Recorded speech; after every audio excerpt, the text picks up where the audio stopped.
Les cabinets de conseil de Normandie se rassemblent.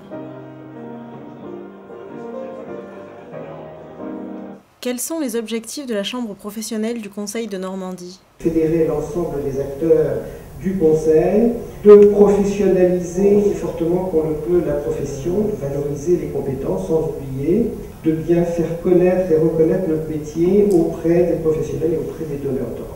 Les institutionnels sont utilisateurs, mais également prescripteurs de conseils auprès des entreprises. L'activité ne se limite pas au conseil aux entreprises, mais mes collègues dans les différentes fonctions font appel au conseil tous les jours. On a recours au conseil ou aux consultants, c'était plus sur des études économiques. Je souhaiterais que les entreprises fassent plus régulièrement appel au conseil, quel que soit le secteur d'activité. Faire appel à des consultants, c'est à la fois remédier à cette faiblesse, mais c'est aussi fortifier les points sur lesquels déjà on est les meilleurs.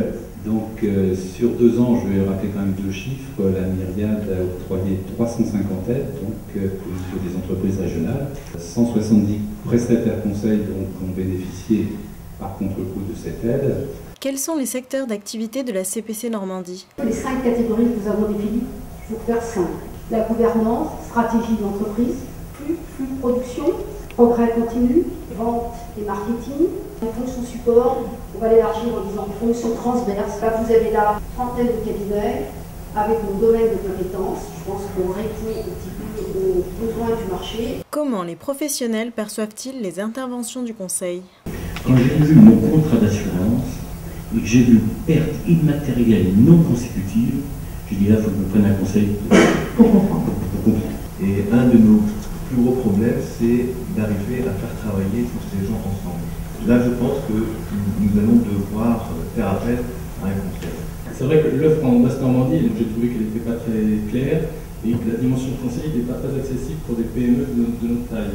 Le client il a besoin d'être rassuré sur l'expertise, sur la compétence et le professionnalisme de son conseil. Et nous, notre besoin en tant que prescripteur, c'est d'avoir effectivement la lisibilité dont on parlait tout à l'heure.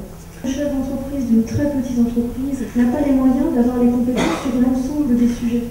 Donc effectivement, du conseil amené au fur et à mesure du développement du projet d'entreprise sur des thématiques différentes qui s'imbriquent les unes les autres, en fonction de l'état d'avancée du projet, c'est effectivement quelque chose de très pertinent et très intéressant. Et si on n'a pas de visibilité, on n'existe pas. Donc avoir déjà un fichier, d'avoir des références dessus. Que viennent chercher les consultants à la CPC? C'est un moyen d'échanger, c'est un moyen d'apporter, c'est un moyen d'apprendre et c'est un moyen de peut-être développer ses réseaux et avoir une meilleure connaissance du marché au niveau local. Beaucoup d'échanges, c'est vraiment des groupes de travail sur différentes thématiques, échanger, regarder un petit peu ce que peuvent faire les autres cabinets. La CPC Normandie, c'est aussi une intégration au sein de la Fédération nationale des chambres du conseil. Qu'est-ce que représente la FNCPC, la fédération au niveau national? C'est 12 chambres qui couvrent en 12 régions. Il y a environ 450 adhérents, 1100 consultants, ce qui veut dire qu'on offre un vrai réseau opérationnel et de taille nationale.